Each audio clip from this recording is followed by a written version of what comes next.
I don't know about you guys, but if you around your 30s, 40s, maybe even 50s, or maybe even 20s, have you noticed yourself parenting your parents? Yep, absolutely. And have you noticed how they don't listen? Yep.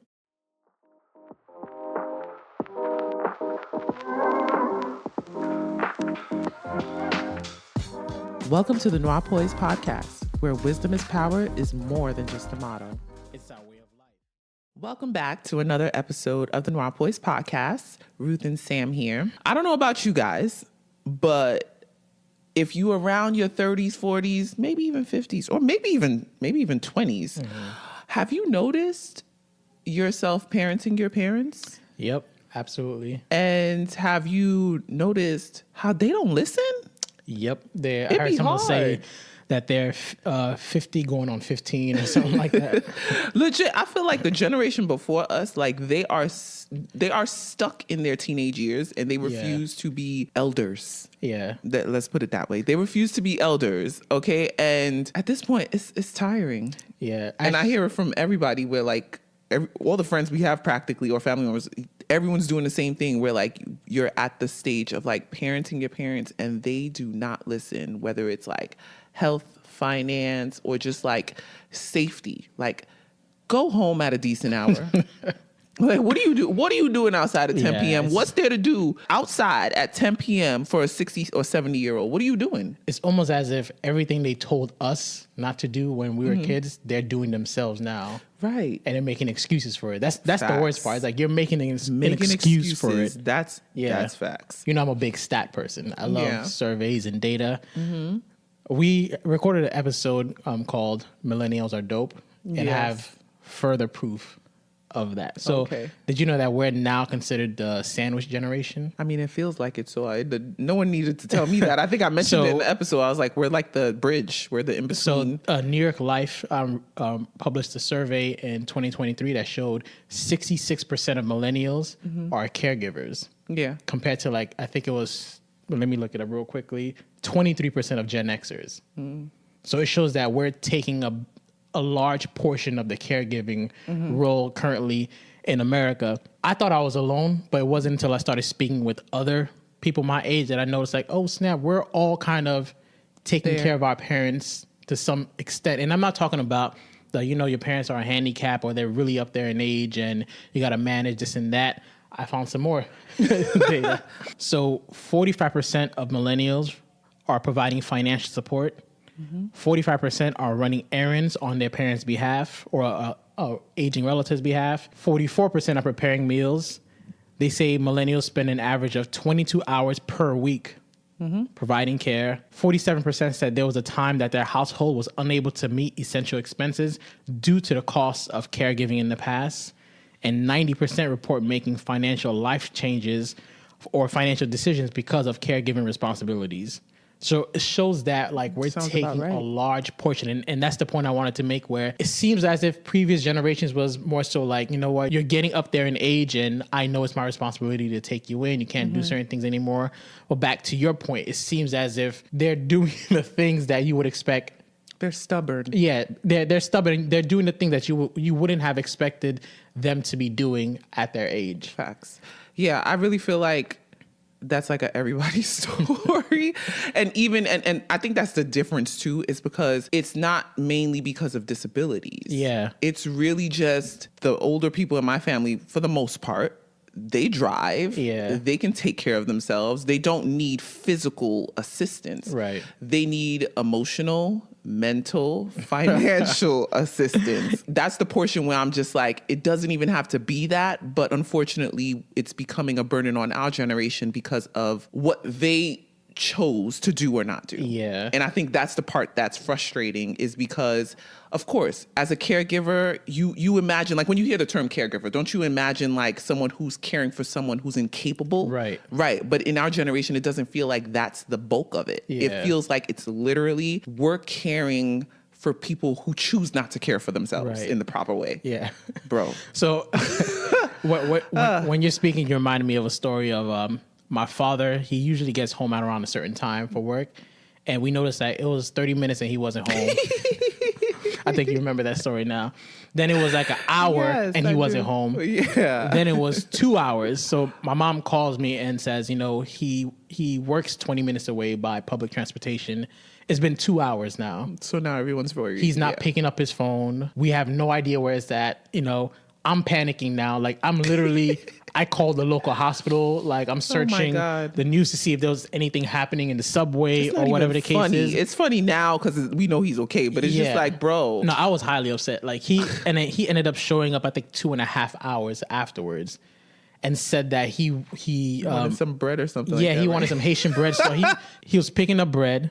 And he traveled a long distance without telling anyone that he was doing that. Mm-hmm. And on top of it, what made it worse was, I think he said he left his phone at work. So we were highly upset. Of course, we're glad that he was fine, but we were highly upset. And I never forgot that my brother told him, if you do this again, he loves avocados. My brother told him, if you do this again, I'll make sure you don't eat avocados for a week.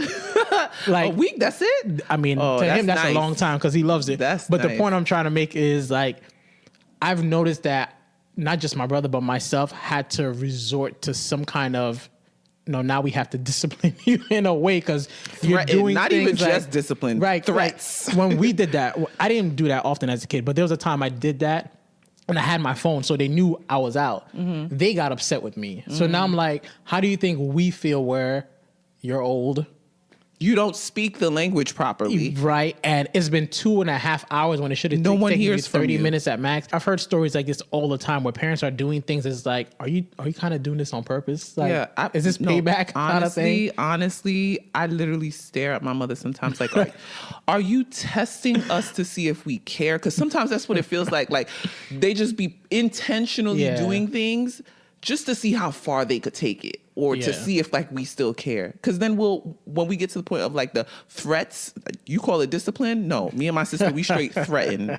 It's you don't do this, so this is what's going to happen or this is how we going to operate. We straight threaten. But when we do that, she'll think it's funny. She'll laugh. She'll go tell the story to someone else. And I'm just like, oh, so is this like... Am I a joke to you? Am I feeding you in some way by doing this? So yeah, it's... But when did you first realize that you were parenting your parents? That's a good question.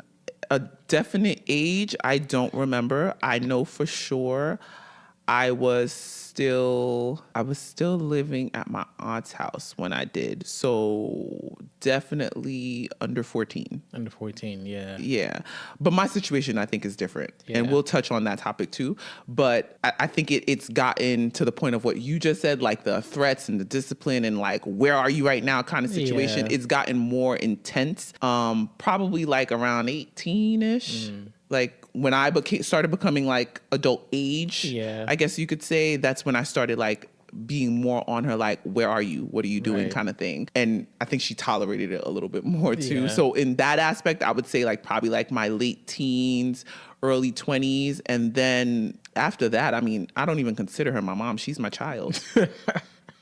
My brother actually has my parents come up as my kids. Yeah, that's what they, after a certain point, and I literally tell my mom that on a regular, like, I'll literally be like, you are not the adult. Like, the roles have been switched, sis. You are the child.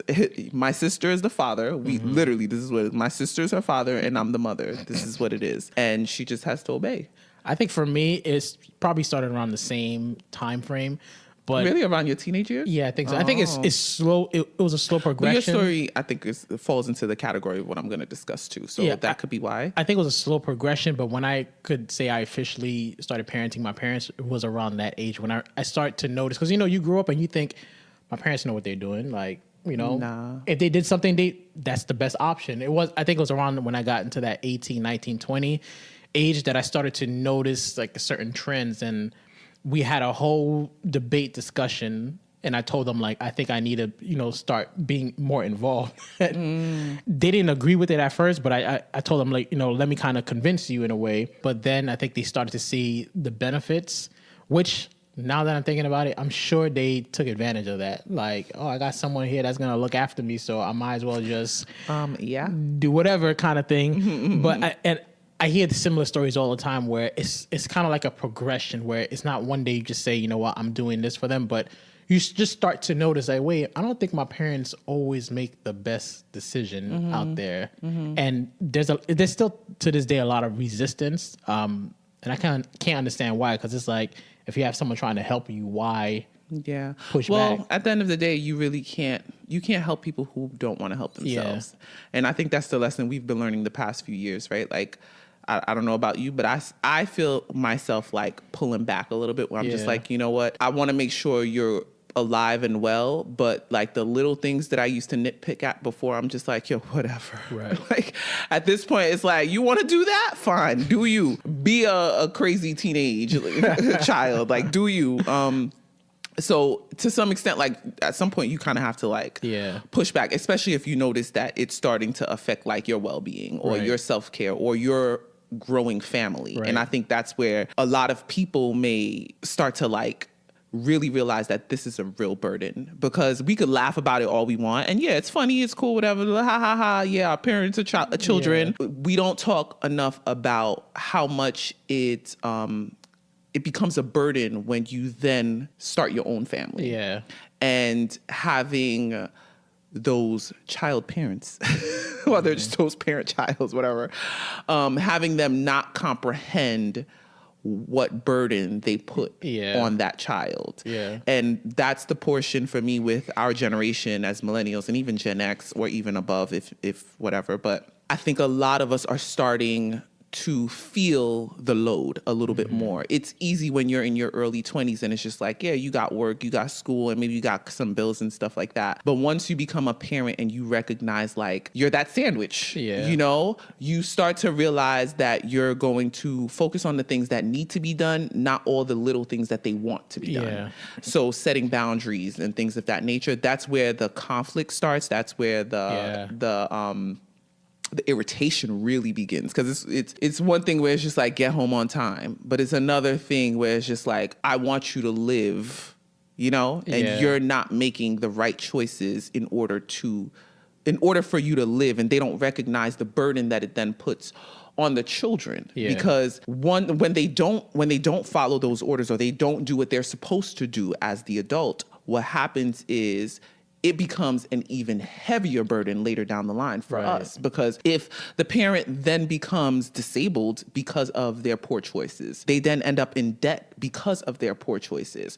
Or if they lose a home because of their poor choices, whose problem is that? Yeah. Now you're a real caregiver. It's not just like, oh yeah, we parenting our parents as millennials. No, it's like, no, now I'm literally your nursing aide. Right. Now I'm literally your accountant and financial advisor, and I'm now having to make a large extra expense on your things because you haven't made the right choices. Right. I think in this conversation, that's the portion that a lot of us probably may be dealing with in our 30s and 40s and even maybe 50s, because our parents may not be disabled just yet, thankfully, and hopefully they don't end up disabled. How do you deal with parents who are stubborn, like seriously stubborn, not just coming home late, but like stubborn, like eating the wrong foods, making bad financial decisions, not taking care of themselves, making poor decisions when it comes to maintaining their body as a whole, and you're trying to gracefully guide them into the right direction? Because at the end of the day, we don't have all the answers, but because of our access of information and our ability to learn so much that they didn't have when they were coming up, we're able to provide them with certain knowledge that they may not be aware of. Right. But then you have those parents who, even though they're the child now, right, and they're aware of that when it's convenient for them, they don't want to accept being the child when it comes to the things that benefit them. Yeah. You know what I mean? Yeah. Yeah. I've had to deal with a lot of the stuff that you mentioned, and honestly, this is not an answer I would have accepted years ago, but sometimes you just have to make peace with it. Acceptance. Yeah. You just have to make peace with it. And what I've been doing is making peace with it, but anytime it comes up, just being honest. You know, if they're complaining about something that I feel like, you know, I warned them about or I talked to them about, but they're still in that position, then just keep it simple. Don't get too emotional about it. Like some of the stats I just read, you know, that's the fact that so many people are making. What was the percentage again? Do you remember? Of the amount of millennials that are actually caregivers. 66%. Yeah, that's 2/3.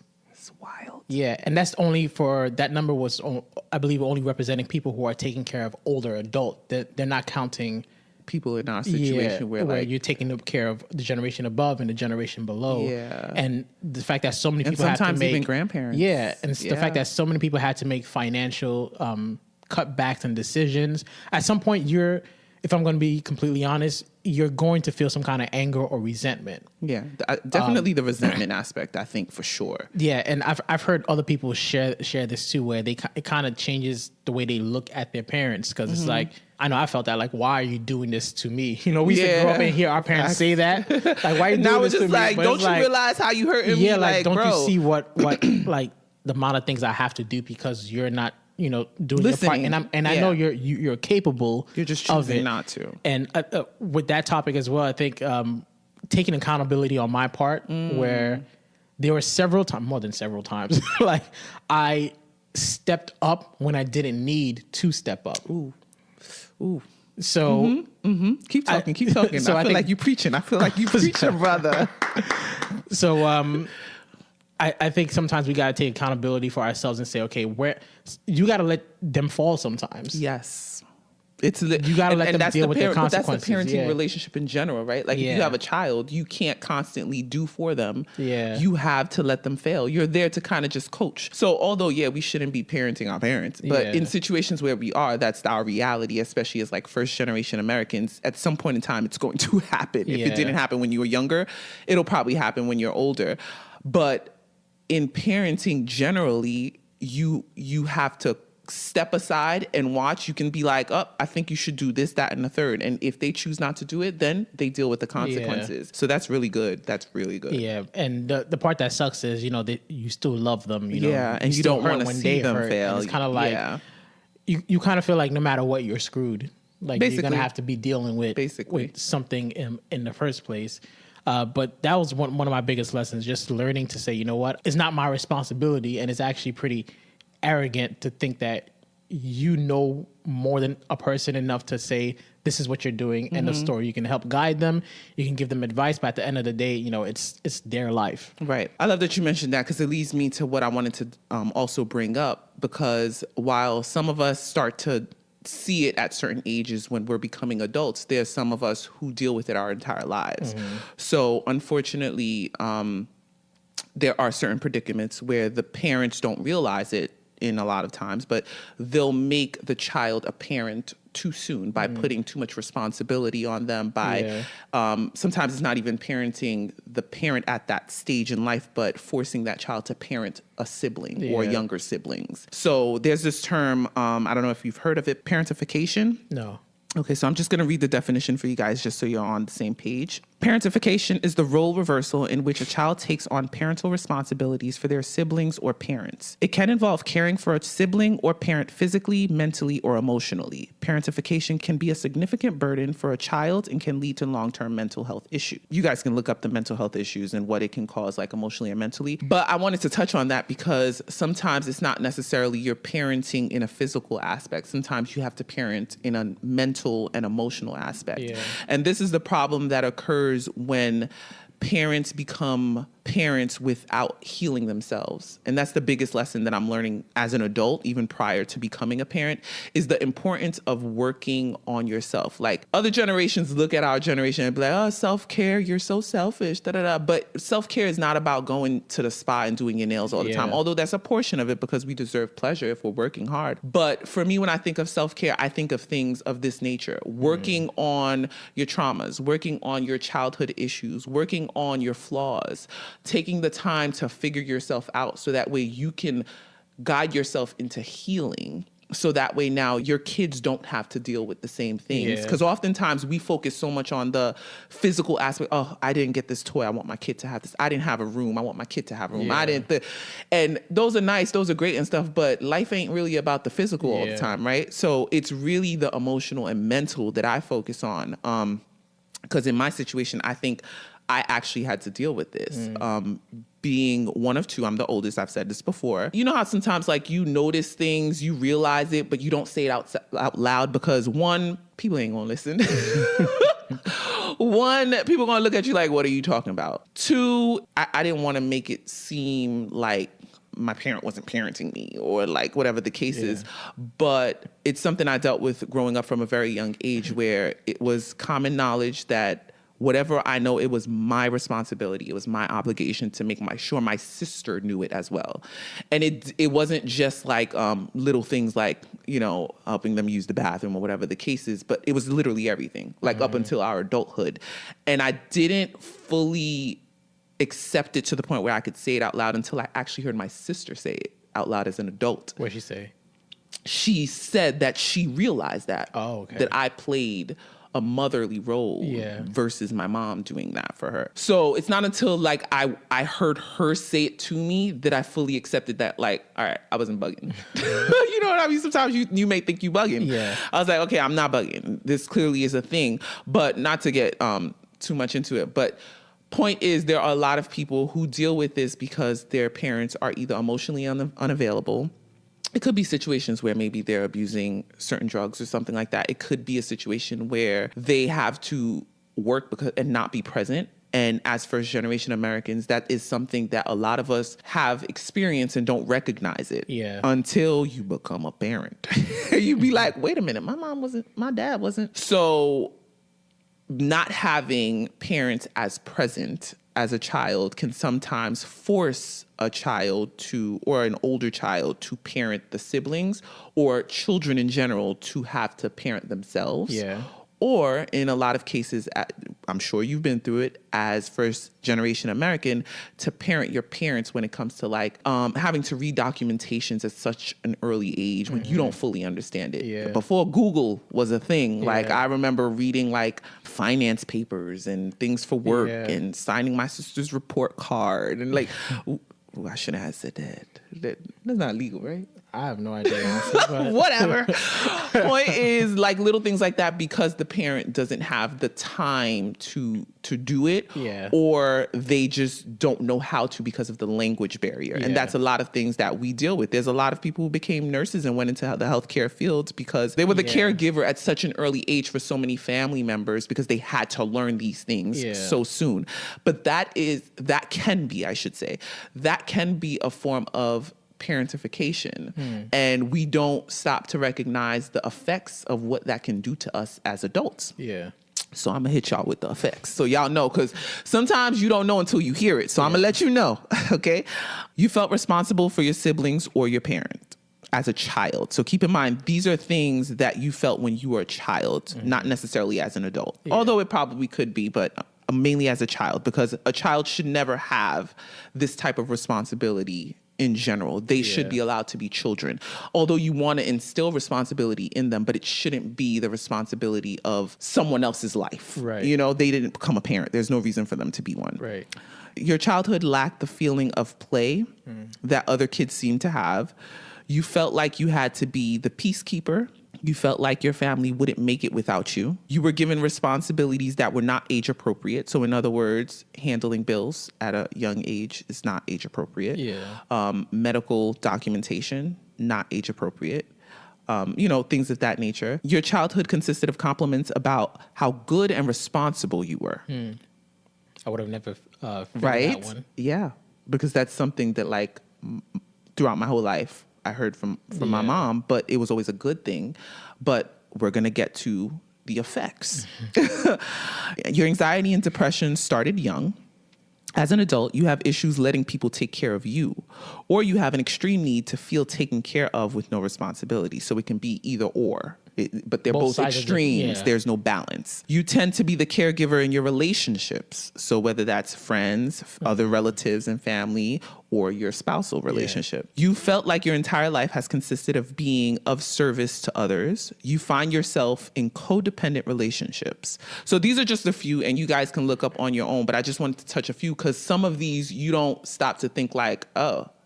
But, and I don't think it's a situation where like one of them was the case, and that means you dealt with it. But if you notice there's a trend where it's just like, oh, hold up. Wait a minute. What? Now it's time to like think like, okay, let me process that a little bit. Right. Yeah.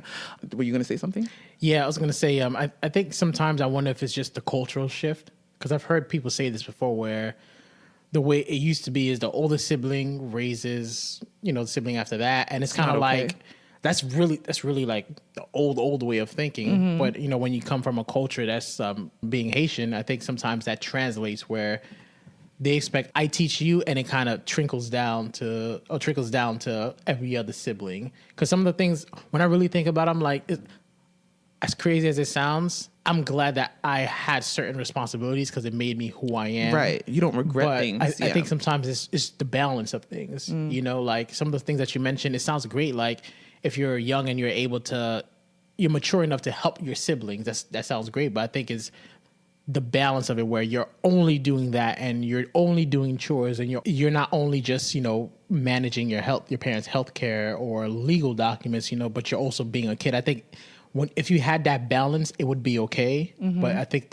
it's the fact that you don't have that balance oftentimes in those relationships. It's kind of like the kid is doing everything from sun up to sundown. There's times when kids are waking up their younger siblings and making their younger siblings, take a shower and get ready for school. And then you're also packing lunch and you have that burden on you. You don't really have a chance to be a kid. Yeah, well, see, I like that you said that, because the parentification situation is not that kids can't do that, mm-hmm. because you want them to work as a team and you want them to take care of one another and you want them to have responsibility. So I don't think there's anything wrong with the older sibling doing certain things for the younger sibling, mm-hmm. and vice versa.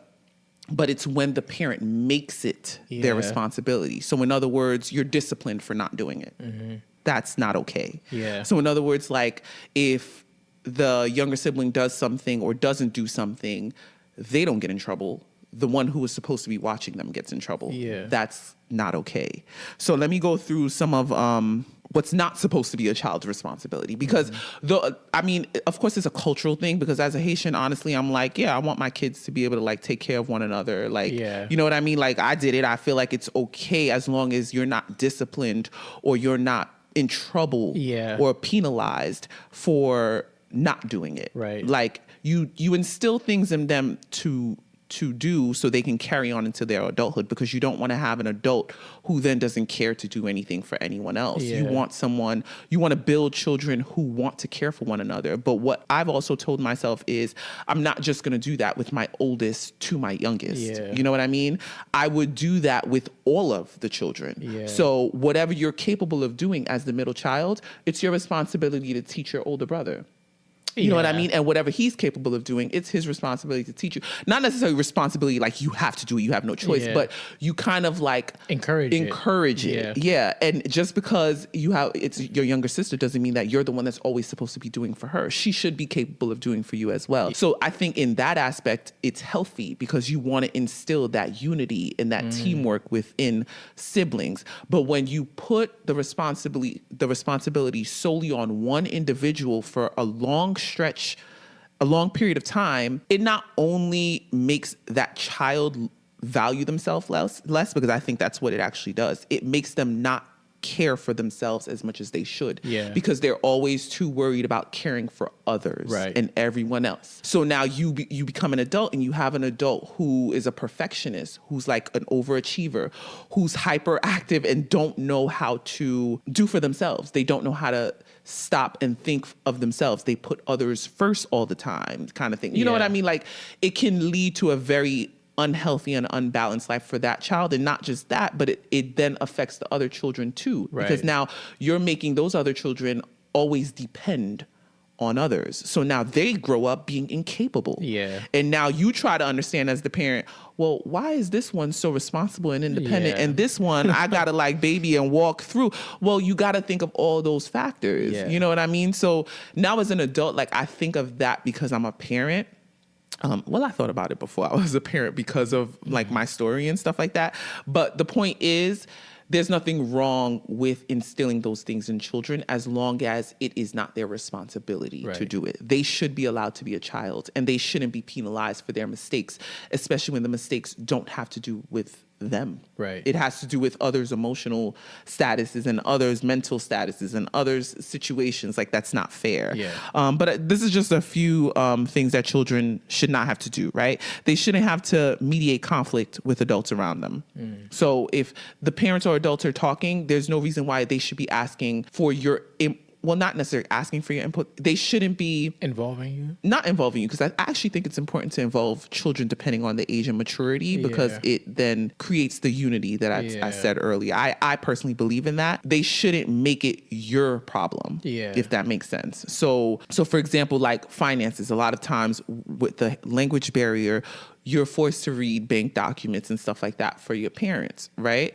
But it shouldn't be that they're saying, you got to do this. You forgot to pay. Oh my God. Now you're in trouble, or they're blaming you for not doing it. That shouldn't be the case. And even when they're in arguments, I don't think it should be a situation where like they're involving children. That, I guess that's the mediating aspect too. Like adults having a conflict and then asking the kid to step in. It doesn't matter what age. I don't think that's ever appropriate. I personally don't think even in your 20s that a parent should come to you about another parent and say like, talk to her or talk to him. That's not okay. You're the adult. You deal with your issues, but that's my personal opinion. Fulfilling your parents' lost dreams. They do that a lot, right? As parents, they want you to do whatever the things they unfortunately couldn't do because they feel like they sacrificed their life for you. They made the choice to become parents. And I think that's one of the things I'm always going back and forth with, because I used to have this thinking where I'm just like, yeah, my parents, they did a lot. It's only right that I return the favor. But you come to a point and you're just like, would you do that to your kids? No. Exactly. So it's just like, yeah, that doesn't make it right. As a parent, I understand I made the choice as an adult to become a parent. That doesn't mean that my kid owes me anything. Right. I owe them everything. They owe me nothing.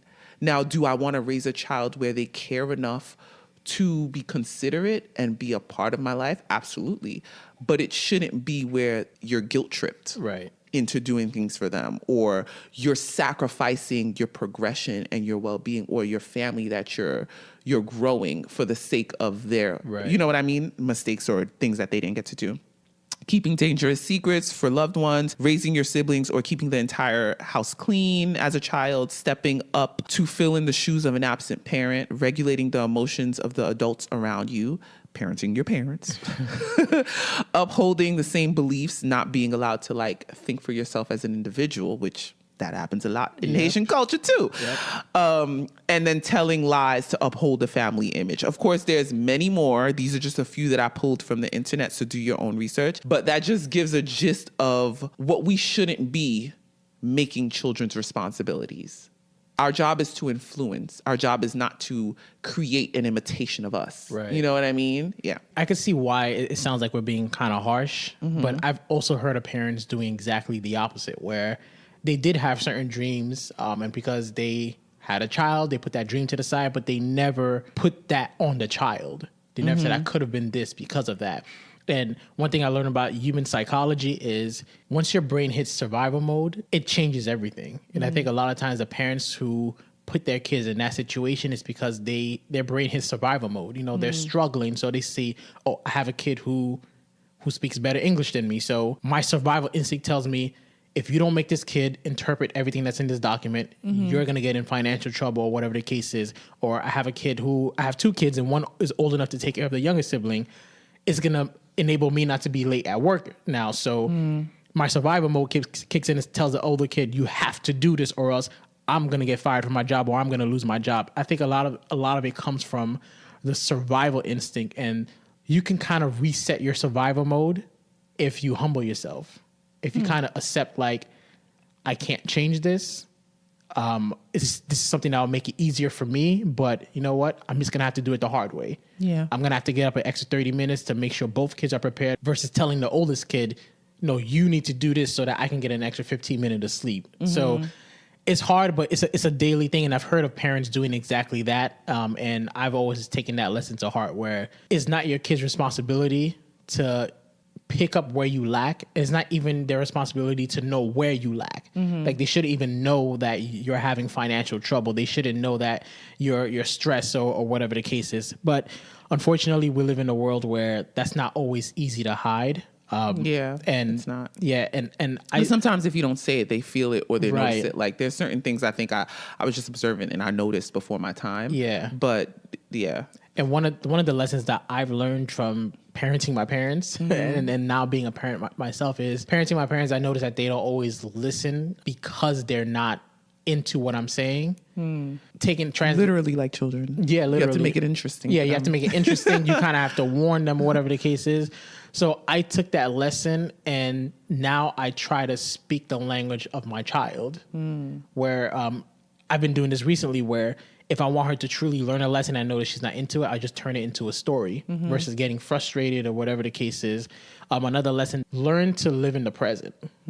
So there were times when I felt like I was talking to my father and he wasn't really into what I was saying because I'm sure he had a lot on his mind. And that always stood out to me. Like, I can tell you're not paying attention. Right. So I'll do little things now, like leave my phone in another room so that my phone is not distracting. So if I hear a ding or I hear it ring, I don't go running to it, but I show her that I'm giving you my undivided attention kind of thing. But that's one of the lessons I've learned just from parenting my parents is be in the present and try to speak their language. Yeah, I love all of that. But we're running on time. Yeah. Time is moving. All right. So I just wanted to go through a few things, just a few effects of parentification. So that way you guys can identify like how it may be affecting you as an adult. Excess responsibility taking when you don't have to. Difficulty in healthy relationships, intense anxiety about pleasing others, struggling with intimacy, feelings of guilt and self-blame, difficulty setting boundaries, increased vulnerability to depression and other mental health issues, and internalized pressure to always care for others, even at the expense of your own needs. So these are just a few effects that come from dealing with parentification. And to go back to what you said earlier, because you mentioned two things that I think are powerful lessons to take away, and I think it's helping me, is acceptance and accountability. And because I kind of think that kind of coincides with what I said about the importance of healing ourselves. At the end of the day, our parents did the best that they could with the information that they had and the knowledge that they had, right? They did what they could. Unfortunately, what they could do wasn't the best for us at all times, right? That's the reality. That's parenting. That's life. Like, you learn as you're going through the journey. And I tell myself this now, like, they're living for the first time the same way we're living for the first time. So I can't keep holding grudges, like as you mentioned earlier about like going through the phase of resentment that we tend to go through because you're just like, you could do better, but you're choosing not to. At the end of the day, it's their life, their choice. And what I'm learning now is the importance of setting boundaries, stepping back. If it's not something where you're going to die in the moment, listen, it can wait. Because oftentimes we do this where we're putting responsibility on ourselves and making it seem like it's our parents putting responsibility. Like, sometimes you got to sit back and be like, well, let me take some accountability. Who told me to do this? Who told me to pay these bills? Was it me or was it them? There are situations when it is them. And in those cases, I think it's important having conversation and then setting boundaries, because the unfortunate truth is when you don't take the time to process it for yourself and then work through those things and set those boundaries and step back and not put the responsibility on yourself, what you end up doing is, as much as we don't want to, you're going to do it to your children. You may not do it in the same exact way, but you're going to do it to your children. That's a conversation we have all the time where, they say it all the time. You become your parents as you age. And I truly think it's because we're not making ourselves aware of how we're like our parents. Rather than looking at our parents and being like, I can't stand it, they do that, I can't stand this, but looking like, how am I similar to that? And it's not always the same scenarios. And that's how we get trapped, right? So it may not be financial struggle, but it still may be you're making decisions that are putting you in a cycle. And your kids are watching that. And you know what I mean? Like, little things like that, you'll notice that if you really sit in it, you'll notice that you're doing the same thing in a different way. Finding that balance, because as millennials, like we mentioned in the episode, we tend to be extremists. The things that we hated, we're just like, I ain't doing that at all. Like, we ain't doing that at all in my house. On the other side. Finding that balance, because not doing that at all can actually be you doing the same exact thing. Yeah, just from the other side. From the other side. Yep. So those for me are the lessons: accountability and acceptance. Accepting your parents for who they are and loving them there. Now, in loving them there, that doesn't mean you're sacrificing yourself and your new family. Because that's something I had to learn too, is understanding the difference between gracefully loving a parent and sacrificing myself for a parent. Loving does not mean you're sacrificing. It shouldn't be a burden. And if it is a burden, think about it twice, because it shouldn't be a burden. Of course, there are times where like you have to, go out of your way to do things, but that shouldn't be the constant trajectory of how the relationship is. Yeah. That shouldn't be what it is. And that's what I had to learn, is it's okay to put my family first.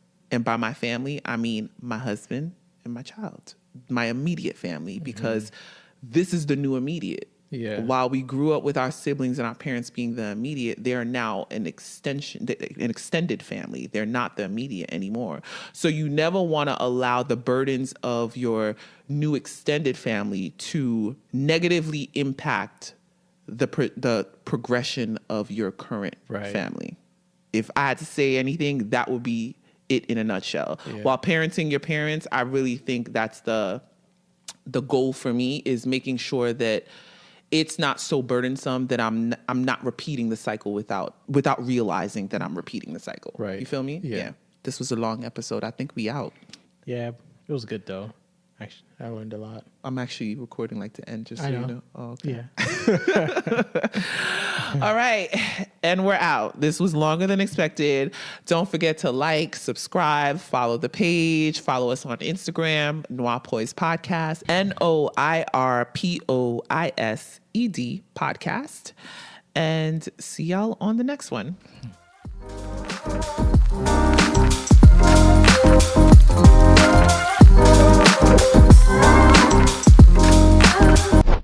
Thank you for spending your time with us. We hope you gained some knowledge today that'll promote poise in your life. We have new episodes uploaded every Thursday right here, same place, same time. Until next time, you can follow us on Instagram at Noir Poise Podcast to stay connected. That's NOIRPOISED Podcast. We'd love to hear your feedback. And remember, your wisdom is power.